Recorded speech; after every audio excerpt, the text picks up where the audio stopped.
1051. Yeah, I get it. You're one of the good guys. But guess what? We all think we're good guys. I used to work for a drug dealer who wouldn't hesitate to put a bullet in your head if you crossed him, or if you stopped being useful to him. But in his mind, he's still a good guy. Heroin Robin Hood. Because he cut out the Mexican cartels and passed on the savings to the consumer. And he never cut his shit with brick dust. And you're not just another shill taking a paycheck from an evil system of oppression, because you're fighting it from the inside with drama class. Fine. Whatever you need to tell yourself to get by. But excuse me if I don't want to spend my precious time catering to the delusion that you're making a difference. I have my own quilt of lies to sew. That is a great speech. Now, I would love to hear you give it again in drama class.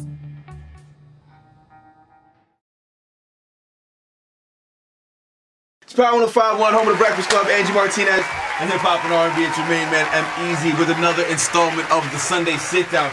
And this afternoon, I have the lovely Marsha Stephanie Blake in the building. Hello. Yes. Hi. I recognize you from the Django. Oh, the Django? Really? Django, I'm sorry. It's okay. How have you been? I'm great. I'm wonderful. It's so great to be here. Thank you. And also Orange is the New Black, correct? Yes, yes. How's that going? That is going very well. It's one of those shows that everybody watches, so I walked down the street. I had to tell some boys in my neighborhood the other day that I was my sister, because they live near me, and I didn't want them going on social media being like, hey, Berdie Rogers lives in my neighborhood. So I was like, oh, no, that wasn't me. That's my sister. She's really great. So tell everybody your character on Orange is the New Black. It's Berdie Rogers, and she comes in as a counselor for the women. And basically, I think her purpose is to be more relatable than their current counselor, who's Mr. Healy. Yes. He's an older white guy, and I come in as, like, the younger black chick who can talk like them and can flow with them, and I'm supposed to relate a little bit more. And also get into Healy's side a little bit. Yeah, we see that. We see that. Now, my question is, have you ever been incarcerated? No. I'm just asking. No, I have not. So being behind bars and acting, did you learn anything from seeing that aspect of prison? Well, it's where we shoot. There are no actual bars where I shot a lot of my scenes, because a lot of my scenes occur in my office. Right? Okay. But we do shoot in there's a facility that some of the group scenes, like my drama class scene, happens in this facility that is a very dismal place, and it wasn't it was never a prison, but I think it used to be like a psychiatric hospital for children, which sounds so. That doesn't make it sound any better. I know, and some of the artwork from the kids is still on the walls, and that's creepy. It's the most creepy place I've ever shot in. Well, I also shot in this one place where there were dead birds everywhere, but that's neither here nor there. But this place... Hold on, what?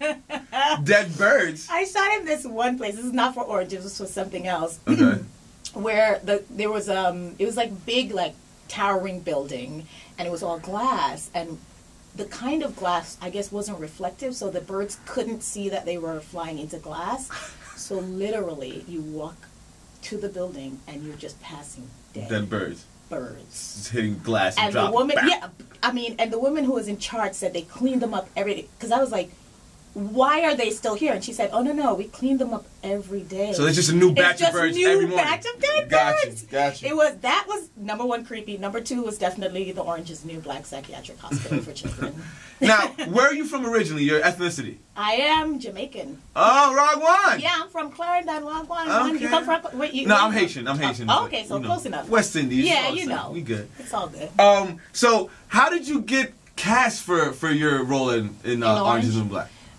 How did that come about? This is a crazy story. We love crazy stories. But this is good because it teaches you that you never know, right? I went in for the part. I'd gone in actually for several parts of that show and didn't get it. So this was maybe my fourth time, and I was like, yeah, here goes another part I'm not going to get. So I go in. I just get put on tape by the casting director. And then they called me back maybe a couple of days later and said, we want you to read another part. They're interested, but they want to see you read another part that's a little bit different than the part you read. I said, okay. And I said, when? They said, today. And I was like, well, I can't do it today. I have 2 small children. At the time, I had a baby. I had like a 4-month-old baby. And okay. Yeah. So, and I had like a 3-year-old. So a snapback. Okay. All right. The kids shoot the snapback look kind of good, but go ahead. Okay, so I had 2 little kids and no babysitter. My husband wasn't around and blah, blah, blah. So I said, can I put myself on tape? And they said, well, yeah, but you need to do it by 7 o'clock tonight. Something, they gave me a time. And now I have to find a recording device and someone to help me read the part. And I had neither of those things. My husband had just sold, at the time, I didn't have a great phone. I had an iPod. Like, is that what it's called? The little one with just music? Mm-hmm. So I had an iPod. My husband had sold the phone, the camera that I use for tape recording myself. And I didn't know. So I called him and I was like, where's my camera? And he was like, oh, I sold that on eBay. I didn't think Hold on, cameraman. So you telling me he sold a West Indies woman's thing and didn't tell her? I think I had an S7 or something like that. Yes, he sold my camera. So now I just have this iPod. I don't have it. So I call a friend who's not an actor, who's a baby, who babysits my kids every once in a while. And she comes over, but she's very nervous about being my reader. You know what a reader is? It's just somebody who like, reads the other part, right? Absolutely. So she starts to do it, and she's very nervous, and I just feel like it's not working. So I use my beat-up cell phone. I record myself doing the other person's lines. And then I throw the kids in the bathroom. I put them in the dry bathtub with toys. And child services. No. Child services. They were fine. They were like 3 and 4. The baby was asleep. It wasn't the baby. Listen, you gotta do what you gotta do. Yeah, listen, I ain't mad at you. Hey, listen, go ahead. And then I basically record myself doing the other part, and then I speak to myself. She just holds the iPod for me. She was good. So you read both parts. I read both parts. It was not great quality because it was this iPod, and that's what I sent it to these people. And when I found out that they cast me, I was like, that's how you know, because I have put a lot of effort into other auditions, like getting the right this and the right that and the right reader and the right camera. And then here's the thing that last minute thrown together. I remember calling my husband afterward and being like, this sucks.